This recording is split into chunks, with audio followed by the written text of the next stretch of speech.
with Unbreakable. Now, M. Night Shyamalan, after being rejected by a few different studios trying to get this movie, concept of this movie floated around, he decided to instead make another movie, that being a small-scale supernatural thriller tale that would eventually become the success they even sold to Disney's Hollywood Pictures division. Now, Hollywood Pictures actually, in fact, or now it's actually commonly believed now M. Night Shyamalan, when he first made this movie, from the very start, he wanted Bruce Willis and Samuel L. Jackson to play the leads. But some people probably didn't notice, but Bruce Willis almost nearly didn't accept the part. In fact, Willis, I believe, initially actually almost nearly turned down the part because I believe scheduling. However, around this time, Bruce Willis had a famously.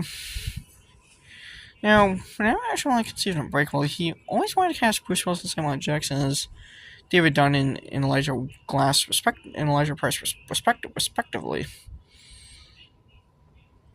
Respectively, in fact, he wanted both actors. Wanted to work with both actors, mass mate from the get-go. However, at one point, Disney executives, and when he was actually pitching with Sixth Sense, he actually told Bruce Willis about his idea for Unbreakable. Bruce Willis, who had been interested in playing a superhero for a while, actually gravitated towards the idea of playing one, but one that was not based off a type of a comic book. And especially one that was in a grittier, more grounded, realistic setting, which actually gravitated towards Willis. Fun fact, that guy is actually, of course, that doctor guy is actually Michael Kelly. I believe this was one of his very early movie roles. Might have been his first major theatrical one. Well, it was one of his very early movie roles.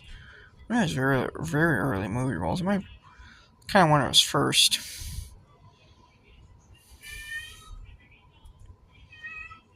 Actually, let me turn it up just a little bit.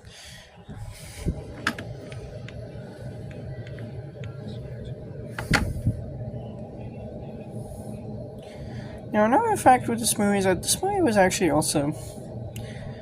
Now, when this movie was production, Disney ultimately, when they started Sixth Sense, when the requested the use of Sixth Sense, they immediately decided to get Unbreakable made. However, Touchdown Pictures, their other division, decided to pick up Unbreakable, as Hollywood Pictures didn't really see interest in making Unbreakable.